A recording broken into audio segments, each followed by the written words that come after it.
Fazei isso todas as vezes que beberdes em memória de mim. Porque todas as vezes que comerdes este pão e beberdes este cálice, anunciais a morte do Senhor até que venha. Diga assim: até que venha. Mais uma vez, até que venha. Amém. Nessa noite eu vou ministrar sobre o seguinte tema: arrebatamento. Envolvidos ou comprometidos? Vamos repetir? Diga assim: arrebatamento. Envolvidos ou comprometidos? Pode sentar e aplauda o nome do Senhor Jesus. Aleluia. É isso. Glória a Deus. Queridos, o tema da volta do Senhor Jesus é uma das doutrinas fundamentais das Escrituras Sagradas. Eu não quero assim ter essa presunção de dizer que uma doutrina é mais importante do que outras. Só que tem alguns assuntos que a Bíblia é redundante quando ela trata dele. E eu costumo dizer que para nós, do Novo Testamento, nós que somos a igreja do Senhor Jesus, que fazemos parte da dispensação da graça, existem 4 doutrinas ou 4 ensinamentos que são fundamentais. Por que, pastor Davi, são fundamentais? Porque nós ouvimos o Senhor Jesus falar deles, e depois nós ouvimos também os apóstolos repetirem ele de forma redundante, falaram muitas das vezes. E depois nós vemos também a igreja primitiva fazendo a mesma coisa. E a igreja, no decorrer desses 20 séculos, já entrando no século 21, nós vemos também esta mensagem e a sua relevância para a igreja dos dias que nós estamos vivendo. A primeira é a morte de Jesus Cristo. Cristianismo, onde não se fala de Jesus e da sua morte, pode ser qualquer coisa, menos cristianismo. Segundo, a doutrina da ressurreição de Jesus. Porque aquele que morreu é aquele que também ao terceiro dia ressuscitou. Paulo chegou a dizer que se Jesus não tivesse ressuscitado, a nossa fé seria vã, seria sem sentido. Se estamos aqui, é porque o sepulcro está vazio. Amém? A terceira doutrina também, que é muito importante, porque foi uma promessa que saiu dos próprios lábios do Senhor Jesus, é a presença do Espírito Santo de forma contínua na vida da sua igreja. E a quarta doutrina, que também nós não podemos nos esquecer, é a volta do Senhor Jesus. Por que eu digo isso? Porque nós vivemos tempos, amados, em que essa doutrina ou esse ensinamento tem sido relegado para segundo plano em muitos lugares. E por que eu acho que esse ensinamento é tão fundamental? Porque se você lê o Novo Testamento, que são 27 livros, você vai encontrar esse assunto sendo repetido por 318 vezes. Pense, se o Espírito Santo inspirou os escritores da Bíblia a falar 318 vezes sobre uma coisa, sobre um assunto, sobre um tema, ele é importante ou não é? O próprio apóstolo Paulo, ele chegou a dizer assim: se nós aguardarmos em Deus só nesta vida, não é que nós não podemos aguardar nele aqui, nós temos que aguardar nele assim aqui. Ele está presente na nossa vida, em cada área, e assim deve ser. Porém, ele diz, se nós esperarmos em Deus só nesta vida, nós somos os mais miseráveis dos homens. Por quê? Aqui é apenas um período de tempo. Deus tem muito mais para a sua igreja, Deus tem muito mais para seu povo. Então, a Bíblia, segundo o pastor Antônio Gilberto, que é um doutrinador aí, um homem que a vida inteira se dedicou a estudar a palavra de Deus e ensiná-la, ele diz que a Bíblia tem 32 mil promessas. E uma delas, que é fundamental para a nossa vida, é essa esperança que um dia nós vamos ver Jesus. Amém? Então, eu digo sempre, não esqueça aquilo que é mais importante. Porque quando nós esquecemos aquilo que é mais importante, nós começamos a viver do secundário.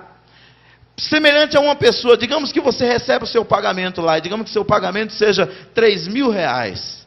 Aleluia, diga glória a Deus. Diga assim, eu creio.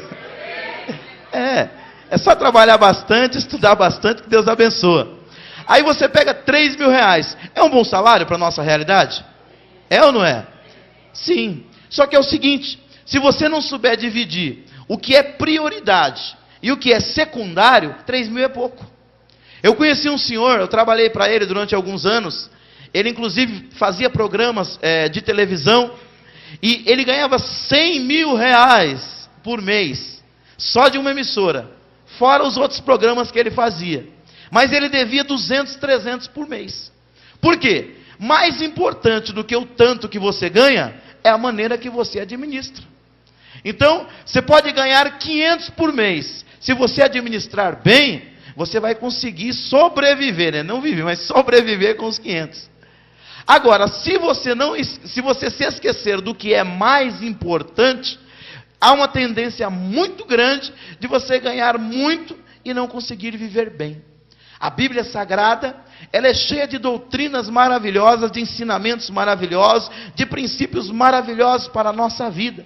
Mas se nós esquecermos o mais importante, nós corremos o risco de fazer do nosso cristianismo apenas mais uma religião, que não influencia ninguém, não muda a vida de ninguém, não restaura a vida de ninguém, ou seja, passamos a ser simplesmente membros de uma religião.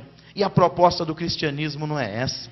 A proposta de Jesus não é essa. A proposta de Jesus é mudar a minha vida e mudar a vida daqueles que estão ao meu redor. É transformar o meu interior, refletindo no meu exterior e nos meus relacionamentos com todas as pessoas por onde eu passar. Então, quando eu falo para você não se esquecer do mais importante, eu vou contar aqui uma analogia, não sei se você já ouviu, mas se você ouviu, reflita nela dentro desse contexto e leve ela hoje para sua casa e medite o que é mais importante na minha vida que eu estou deixando em segundo plano. Conta-se de uma mulher que ela estava passeando em um bosque, em um parque de diversão, em um parque ecológico. E quando ela passava por um determinado caminho, ela olhou para o meio do mato e ela viu como se fosse uma caverna, uma gruta aberta. E dentro daquela gruta alguma coisa brilhava. E no seu regaço ela tinha uma criança, um bebê recém-nascido, que tinha nascido há poucos meses. E ela com aquele bebê no colo, ela passa na frente daquela gruta e ela vê algo brilhar. E ela, geralmente mulher não é muito curiosa, mas essa era, ela se aproximou lá e foi ver o que estava brilhando. Quando ela olhou dentro da gruta, que ela se aproximou, ela viu que brilhava mais. Então ela se aproximou um pouco mais. Quando ela olhou, havia uma arca aberta e muitas joias preciosas dentro daquela arca. Então quando ela se aproxima, ela automaticamente olha para um lado, olha para o outro, não vê ninguém. Ela fala, meu Deus, quanta joia! E ela começou a pensar em cifrão. Quanto que eu poderia vender isso aqui? E ela olhando para um lado, olhando para o outro, quando ela se aproximou das peças, ela ouviu uma voz que bradou lá dentro da gruta, disse assim, olha, pegue tudo o que conseguir levar, só que não esqueça do mais importante. Ela se aproximou do tesouro, o bebê dela estava no colo, ela pega o bebê, coloca do lado da arca, com muito cuidado para a criança não acordar e não chorar, e começa a pegar aquelas pedras preciosas e colocar ali nos seus braços. Meu amigo, até eu que sou mais besta, se eu visse um negócio desse. E ela começou, pendurou uns no pescoço, outro nos braços, outro nas mãos, colocou nos bolsos e segurou tudo aquilo. De repente ela ouviu um segundo brado, olha, a caverna vai fechar em 5 segundos, mas não esqueça o mais importante. Ela viu uma peça bem grandona assim, ela pegou, colocou na mão e correu para fora. Quando ela acabou de correr para fora, passou-se os 5 segundos e a caverna fechou. Aí quando ela olhou, falou, meu Deus, quantas coisas eu vou poder comprar agora para o meu bebê? Ela falou, e o meu bebê? Quando ela olhou, a caverna já tinha fechado. E nunca mais abriu. Por quê? Porque ela esqueceu o mais importante. Queridos, eu não sei o que nós estamos esquecendo que é mais importante na nossa vida. Mas muitas das vezes, a gente dá prioridade para algumas áreas da nossa vida que não são prioritárias. E nós esquecemos outras que estão gritando, que estão berrando, dizendo, olha, eu sou prioridade na sua vida. E quando nós falamos de cristianismo, um dos ensinamentos que são prioridades para a vida da igreja, é que um dia Jesus vai voltar. Sabe por que eu digo isso? Porque o próprio Jesus afirmou em João capítulo 14, versículo 1 até o 3. Ele disse assim, ó, não se turbe o vosso coração, crede em Deus e crede também em mim. Na casa do meu Pai há muitas moradas. Se não fosse assim, eu vou-lo teria dito, vou preparar-vos lugar, e quando eu for e vos preparar lugar, virei e vos levarei para mim mesmo, para que onde eu estiver, estejais vós também. Então o primeiro que nos garantiu que voltaria para nós foi Jesus. Só que como se não bastasse, quando Jesus também foi levado ao céu, quando ele ascendeu ao céu do Monte das Oliveiras, diz lá no capítulo 1 de Atos, nos versículos 10 e 11, que conforme ele foi subindo, uma nuvem ocultou ele dos seus discípulos, e quando os seus discípulos começaram a olhar para o céu, talvez até um tanto desconsolados, porque até então, Jesus tinha estado com eles todos os dias, durante 3 anos e meio, ensinando, ajudando. Quando ele morreu, eles dispersaram, acharam que Jesus não ia voltar mais, mas ao terceiro dia ressuscitou, e passou mais 40 dias no meio dos seus discípulos, para dar provas que ele estaria com eles. Mas agora ele está indo embora. Mas de repente, quando eles estão olhando todos desconsolados para o céu, aparecem 2 homens vestidos de branco, que na exegese bíblica são 2 anjos, e eles dizem: varões galileus, por que estão olhando para o céu? Esse mesmo Senhor que vocês viram subir, um dia ele vai voltar, como para o céu vestir. E não foi só eles também que falaram, não. O próprio apóstolo Paulo, quando ele escreve para a igreja de Tessalonicenses, na primeira carta, no capítulo 4, nos versículos de número 15 até o 17, ele faz questão de deixar claro para eles por quê. Havia um problema na igreja dos Tessalonicenses. Algumas pessoas, como acontece em todas as igrejas, tinham morrido. E eles pensavam: aqueles que morreram, Jesus não voltou ainda, eles estão perdidos. Então o apóstolo Paulo escreve a carta, e um dos problemas que ele trata daquela igreja é acerca da vinda do Senhor Jesus. E ele diz assim, no capítulo 4, do versículo 15 ao 17, ele diz: olha, dizemos-vos pois isto pela palavra do Senhor, que nós os que ficarmos vivos para a vinda do Senhor, não precederemos os que dormem, porque o mesmo Senhor descerá do céu com alarido, com voz de arcanjo e com trombeta de Deus, e os que morrerem em Cristo ressuscitarão primeiro. Depois nós, os que ficarmos vivos, seremos arrebatados juntamente com ele nas nuvens, a encontrar o Senhor nos ares, e assim estaremos sempre com o Senhor. Diga assim: estaremos sempre com o Senhor. Então você vê, Jesus falou, os anjos replicaram a promessa, e agora o apóstolo Paulo vem fazendo a mesma afirmação para a igreja dos Tessalonicenses. Mas não para por aí não. Se você avançar nas escrituras sagradas, você encontrará o apóstolo Pedro, aquele mesmo que andou com Jesus, aquele camarada que não tinha papa na língua, que sempre era o primeiro que falava quando Jesus abria oportunidade, e quando Jesus não abria também. Na segunda carta do apóstolo Pedro, no capítulo 3, do versículo 8 até o versículo de número 10, olha a afirmação que ele faz. Segunda carta de Pedro, capítulo 3, versículos 8, 9 e 10. Estou na primeira ainda. Diz assim, porque ele, justo, habitando entre eles, afligia todos os dias sua alma, pelo que via e ouvia sobre as suas injustiças. Assim sabe o Senhor livrar da tentação os piedosos, e reservar os injustos para o dia do juízo, para serem castigados, mas principalmente aqueles que segundo a carne andam em concupiscências de imundícia, e desprezam as dominações. Atrevidos, obstinados, não receiam blasfemar das autoridades. Aqui o apóstolo Pedro também, ele faz questão de afirmar que Jesus Cristo voltará. No capítulo 3 do mesmo livro, no versículo 8, 9 e 10, ele diz assim: mas amados, não ignoreis uma coisa, que um dia para o Senhor é como 1000 anos, e 1000 anos como um dia. O Senhor não retarda a sua promessa, ainda que algumas a têm por tardia, mas é longânimo para convosco, não querendo que alguns se percam, senão que todos venham a arrepender-se. Mas o dia do Senhor virá como ladrão de noite. Amém? Então Pedro também reafirma que um dia Jesus Cristo voltará para buscar os seus filhos. E amados, todos nós que aqui estamos nesta bendita esperança.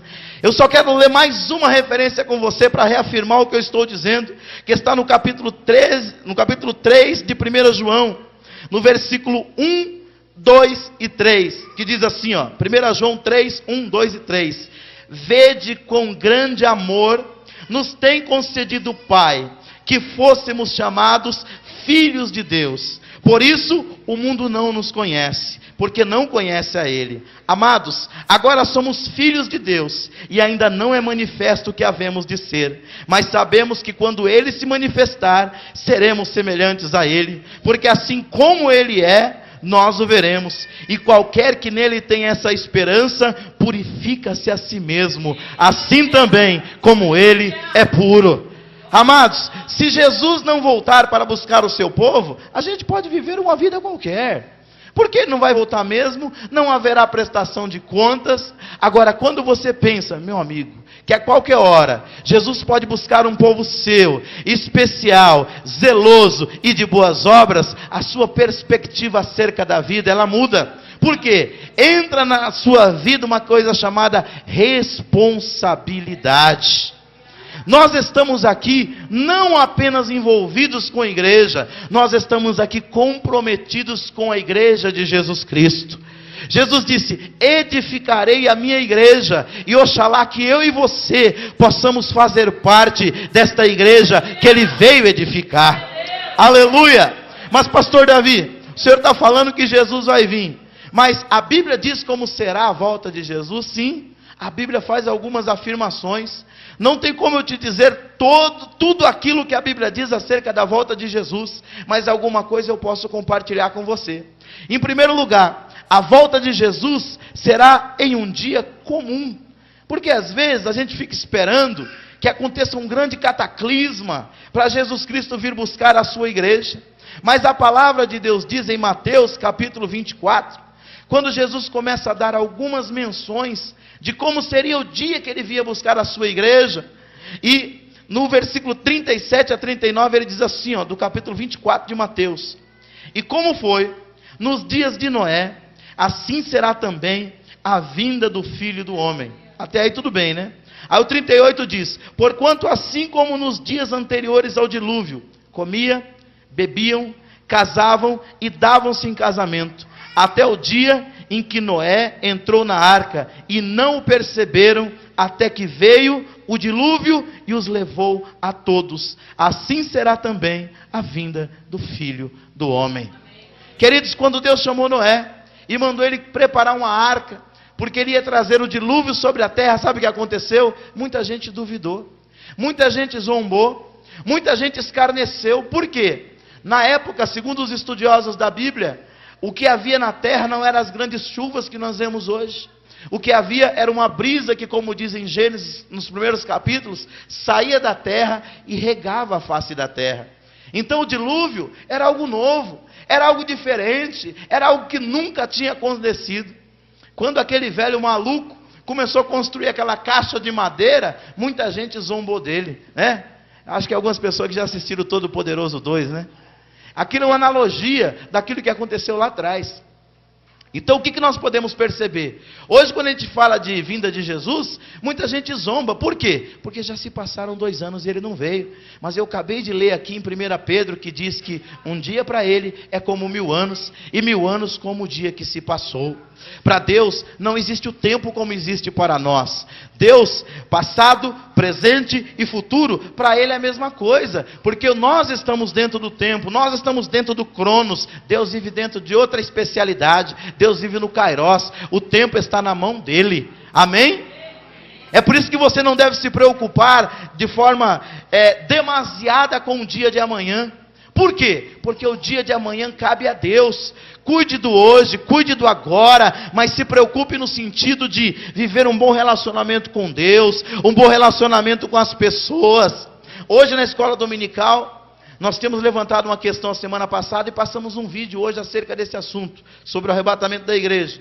E um senhor lá disse que não concordava, ele achava que a igreja seria arrebatada depois da grande tribulação. Outros dizem que vai ser antes, outros dizem que vai ser durante. Eu falei, meu amigo, não importa se Jesus vai vir antes, durante ou depois da grande tribulação. O importante é que você esteja preparado para encontrar com eles. O próprio Senhor Jesus disse, não vos compete saber o tempo e as estações. Compete a nós o quê? No dia que ele dizer, Davi, sobe aqui, eu estar pronto. Pode ser que ele venha para toda a igreja hoje, amém? Mas pode ser que ele venha só para mim. E cabe a eu e você estarmos preparados para encontrarmos com ele e estarmos para todo sempre com o Senhor. Então, será um dia comum. Será um dia como os outros, como foi o dia também que Deus mandou o dilúvio sobre a terra. E quando eu falo de volta de Jesus, eu sempre friso essa questão do arrebatamento, mas essa questão do encontro pessoal. Queridos, o que impede qualquer um de nós aqui de passar por essa porta aqui e sermos ceifados a nossa vida de uma hora para outra? Nada impede. Se Deus permitir, acontece. O que nós precisamos ter é o seguinte: o nosso coração em Cristo, o nosso coração na palavra, caminharmos com Deus, para acontecer que nem aconteceu com Enoque. A Bíblia diz que Enoque andou com Deus, e Deus o tomou para si. Amém? Que a gente possa viver uma vida que possa resplandecer a glória de Deus. Que nós possamos viver uma vida que possa ser uma bênção na vida da igreja, uma bênção na vida da nossa família, uma bênção na vida dos nossos colegas de trabalho. Eu gosto daquela frase, daquele pensamento indígena, é um pensamento indígena que diz assim, ó: quando você nasceu, você chorou e o mundo sorriu.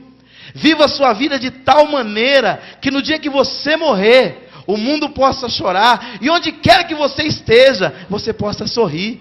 Amém? Então viva a vida de um jeito, porque quando nós nascemos não tem jeito, a gente traz alegria para dentro de uma casa, para dentro de um lar, para dentro de uma família. Mas um dia essa vida vai chegar ao fim, seja no arrebatamento ou seja na própria morte. Mas que as 6 pessoas que forem carregar lá o nosso caixão, elas levem o nosso caixão com lágrimas nos olhos, dizendo: aqui tinha um homem de Deus, aqui tinha uma mulher de Deus, aqui tinha um bom vizinho, aqui tinha um bom pai, aqui tinha um bom filho, aqui tinha um bom irmão, aqui tem um crente lá do Parque Brasil, da Igreja Elim, que vai fazer falta, porque durante o tempo que viveu, era uma bênção para a vida da igreja, era uma bênção para a vida do ministério, era uma bênção para a vida das pessoas, era uma bênção para a vida da sociedade. O dia de encontrar com Jesus será um dia comum. Mas em segundo lugar, será um dia de grandes surpresas. E eu quero enfatizar pelo menos 3. Sabe qual vai ser a primeira surpresa no dia que a gente for encontrar com Deus? Primeiro, é estar andando aqui e aparecer lá. Essa é a primeira surpresa. Porque a Bíblia diz que será num piscar de olhos. Quando a última trombeta tocar, será num piscar de olhos. Não vai dar tempo para pedir perdão para quem a gente não pediu. Não vai dar tempo para acertar aquela rusga, pagar aquela dívida, né? A gente precisa andar bem com Deus todo dia. Será uma grande surpresa. Você está aqui, daqui a pouco você está com Jesus. E vou dizer, a morte vai ser muito parecida para a maioria, viu? Porque a gente fica sempre achando que a gente vai morrer bem velhinho, de cabeça branca. Que nós estejamos preparados, irmãos. Se Jesus me chama hoje, que não seja motivo de tristeza para mim, mas seja motivo de grande alegria. Amém? Que seja uma boa surpresa para nós. Mas em segundo lugar, a segunda surpresa, sabe qual que é? No dia que nós entrarmos no reino, tem pessoas que nós tínhamos certeza que não ia chegar, pastora, e vão estar lá. Porque o ser humano tem uma capacidade de julgar, né? Pela aparência. A Bíblia diz que quando Deus chamou Samuel, Deus disse: Samuel, vem cá. Olha, eu rejeitei Saul, não dá mais. Não dá mais. Vai na casa de Jessé, na cidade de Belém, porque do meio dos seus filhos eu tenho me provido de um rei. Eu falei, amém. Ele falou, mas Saul vai me matar se souber disso. Ele disse, diga para ele que você foi lá sacrificar. Aí ele encheu o chifre de azeite e foi lá para a casa do profeta.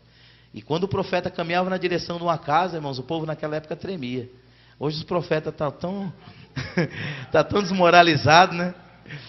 Mas naquela época o profeta tinha honra. Mas, irmãos, quem é digno também é honrado, né? Quem honra é honrado. Ainda tem muito homem de Deus, ainda tem muita mulher de Deus que é honrada pela sua comunidade de fé, porque sabe que tem um coração íntegro e reto.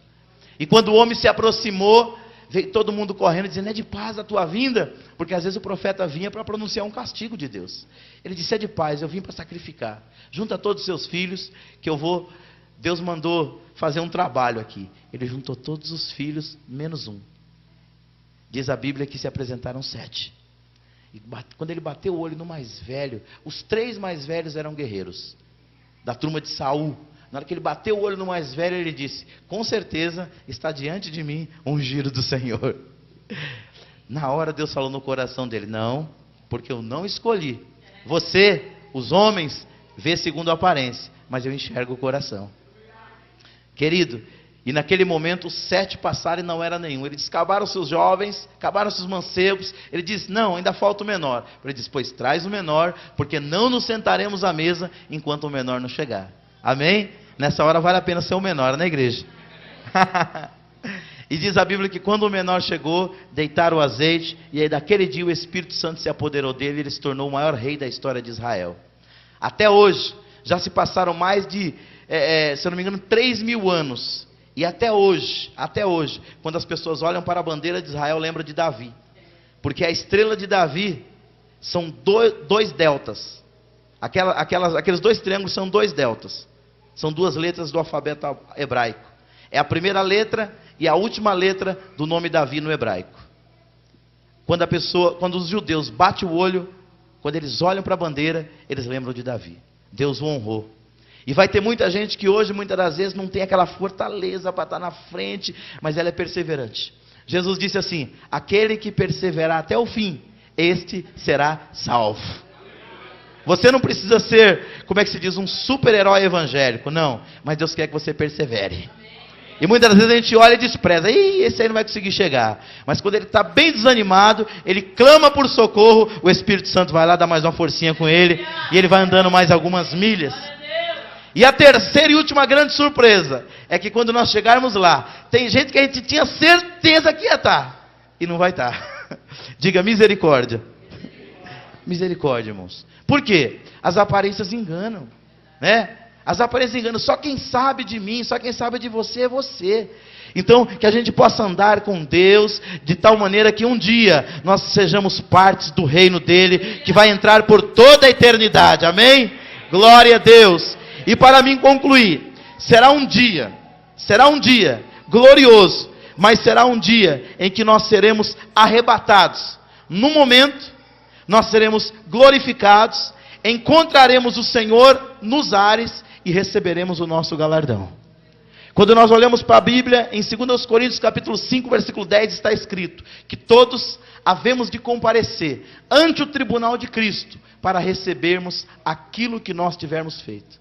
Não estou falando aqui de juízo final, estou falando de acerto de contas do que você fez para Deus. Se tem um ser na face da terra que não esquece nada do que nós fazemos, é Deus.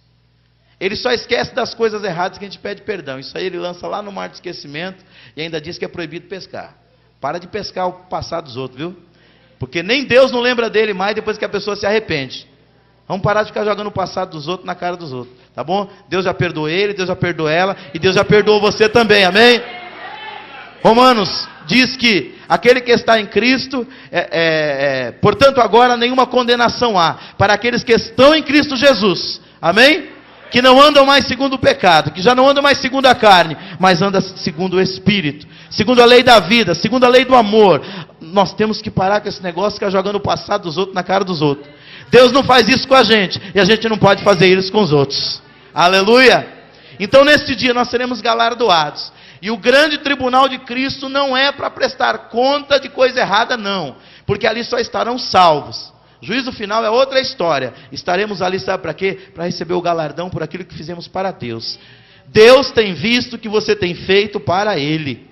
Deus tem visto. Pode ser que alguém não veja, mas Deus vê. Deus vê e Deus reconhece. E naquele dia todos saberão o que você tem feito por Deus, pela sua causa, pela sua obra e pelas pessoas.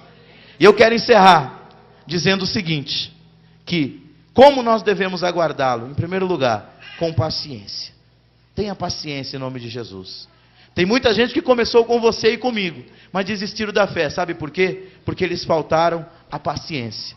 Eu digo para você, uma das coisas mais difíceis na vida que tem é esperar. Ninguém gosta de esperar, e muito menos eu. Só que nós temos que aprender a esperar.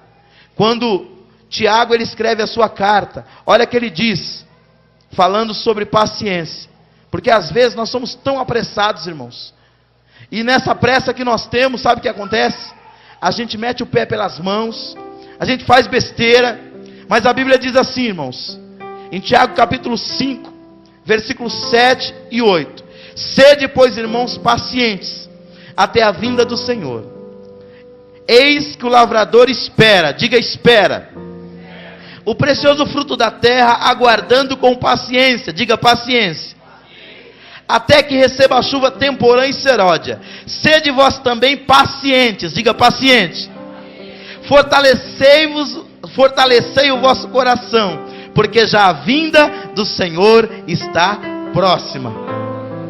Irmãos, para encontrar com Jesus, nós precisamos ter paciência. Para receber as bênçãos de Deus, nós temos que ter paciência. Para alcançarmos aquilo que nós almejamos na vida, nós temos que ter paciência. Até Deus, para nos ter com Ele, Ele teve que ter paciência. Jesus disse assim, na minha paciência, eu possuí as vossas almas. Até Ele teve que aguardar. Então que nós saibamos esperar em Deus. E não perca esta divina esperança. Não esqueça o mais importante. E por fim, espere vigiando. A Bíblia diz, estai vós apercebidos, porque o Filho do Homem adivina a hora que vocês não estão pensando. Querido, nós precisamos estar aguardando, vigilantes, ligado com Ele. Ele disse, se vós estiverdes em mim, e as minhas palavras estiverdes em vós. Nós precisamos estar nele, e Ele precisa estar em nós, amém? Posso fazer uma oração, pastora? Fica de pé em nome do Senhor Jesus, nós vamos orar. Talvez você pensou em parar, mas nesta noite, Deus me trouxe aqui para te dizer o seguinte, nós precisamos beber deste cálice e comer deste pão, até que Ele venha, amém? É até que Ele venha, glória a Deus. Não importa se na morte, porque ao homem está ordenado morrer uma só vez, depois disso vem o juízo, ou no arrebatamento da igreja. Nós precisamos estar preparados, prontos, nele e Ele em nós. Porque se nós estivermos nele e Ele estivermos em nós, o seu Espírito nos cela. E quando o seu Espírito está em nós, nós somos dele e Ele é nosso. Glória a Deus. Sabe o que eu me recordo agora? De um amigo meu, de um primo meu que estava contando de um amigo dele que foi surpreendido. A gente tem um negócio aí de trabalhar a família quase toda trabalha na área da segurança. E esse primo fala de um rapaz que ele trabalhava numa empresa e toda madrugada, como ninguém ia na empresa, ele marcava o ponto, passava o posto, pegava o posto do outro colega, trancava todo o prédio e ia dormir. Ele fez isso durante anos. Um determinado dia, ele estava dormindo debaixo do balcão, sabe o que aconteceu? Arrombaram o prédio, entraram no prédio, roubaram o prédio, levaram tudo do prédio, e o danado não acordou. Diga assim, eita sono profundo. Esse dormiu sono profundo, viu? E diz, ele contando para nós, que esse camarada, lógico, né, foi mandado embora por justa causa. Ele disse que quando ele acordou, sabe como ele acordou? Ele acordou com os policiais batendo nele. Homem, o que você está fazendo aqui debaixo desse balcão? Ele, o que vocês estão fazendo aqui dentro do prédio? Ele disse, assaltaram o prédio, já levaram tudo. Tem um monte de tempo que o alarme está tocando aí. E o vizinho que viu tudo aberto, passou aqui e chamou a polícia. E o que você está fazendo aqui? Eu falei, eu sou o segurança, eu estou aqui para guardar o prédio. Então, irmãos, vamos andar com Cristo. Porque quem anda com Jesus, não precisa se preocupar se Jesus virá hoje, amanhã ou daqui 10 anos. Ele caminha com Cristo. Ele anda com Deus. E no dia que Jesus vier, no dia que Jesus o buscar, ele vai viver com Ele para toda a eternidade. Amém? Estaremos para sempre com o Senhor. Querido Deus e Pai, em nome do Teu Filho amado, Senhor Jesus, Nós falamos a Tua palavra, Senhor. Nós cremos, meu Deus, que o Senhor tem nos chamado. Nós ouvimos a Tua voz, Senhor, e nós nos tornamos, Senhor querido, agentes do Teu reino. Senhor, a Tua palavra diz que nós deveríamos participar do pão e participar do cálice até que o Senhor venha. E nesta noite nós vamos celebrar novamente a ceia do Senhor até que o Senhor venha para nos buscar. Seja na morte, seja no arrebatamento da igreja, nós queremos andar contigo, Senhor. Pai, nós sabemos que aquele que está em Cristo é uma nova criatura. As coisas velhas já passaram e tudo se fez novo. Meu Deus, nos ajuda a estar no Senhor, e o Senhor está em nós. Renova a vida de cada um da tua igreja, renova a vida de cada um dos teus filhos, Senhor. Oh, meu querido, em nome de Jesus, levante a cabeça nesta noite. A graça de Deus está aqui para te renovar, para te animar, para te encorajar, até que Ele venha para te buscar. Oh, aleluia, glórias a Deus. Senhor, que o Teu Espírito Santo possa curar as feridas da alma, possa curar os corações arrebentados, destruídos pela maldade de alguém, destruído pelas palavras de alguém. Que o Teu Espírito agora seja bálsamo, seja cura, seja vida, Senhor, na vida desta pessoa. Aleluia, Senhor, em nome de Jesus, restaura, cura, liberta e renova a nossa esperança, Senhor, para que um dia possamos estar para todos sempre contigo, Senhor. Não queremos viver uma utopia, meu Deus, mas queremos viver numa convicção cristã, que aquilo que o Senhor afirmou, os apóstolos reafirmaram, Senhor, e a igreja primitiva nunca deixou de ensinar. Um dia o Senhor virá para nós, seja na morte, seja no arrebatamento da igreja, e nós queremos estar preparados, Senhor. Em nome de Jesus nós te pedimos, perdoa os nossos pecados, Senhor, porque nós queremos participar da tua mesa agora, sem peso na nossa consciência, mas com a nossa vida não somente envolvida com a tua palavra, mas comprometida com o teu evangelho. Em nome de Jesus, Pai, nós oramos e nós te agradecemos por esta graça, meu Deus, esta graça que nos trouxe até aqui. Oh Deus, em nome do Senhor Jesus, em nome do Senhor nós te pedimos, Senhor, e nós te agradecemos, Senhor, para a glória de Deus Pai. Aplauda o Senhor Jesus nesta noite. Glória a Deus, aleluia. Louvar-te é bem mais do que eu mereço, adorar-te é mais profundo do que eu bem sei. Canta esse louvor como se fosse uma oração diante de Deus agora. Servir-te é tudo que eu espero, o que mais quero é estar mais junto a ti,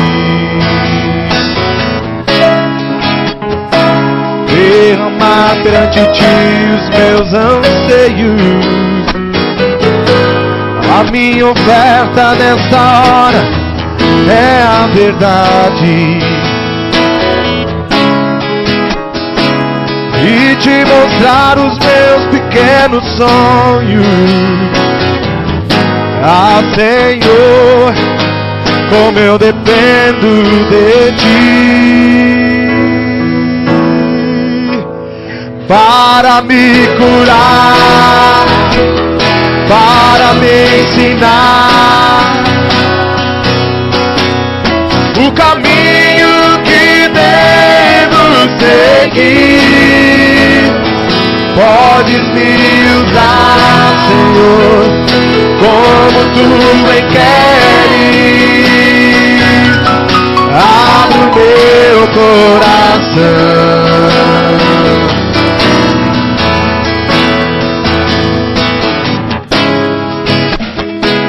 Louvar-te é bem mais do que eu mereço, adorar-te é mais profundo o que eu pensei. Servir-te é tudo que eu espero. O que mais quero é estar mais junto a ti e te mostrar os meus pequenos sonhos.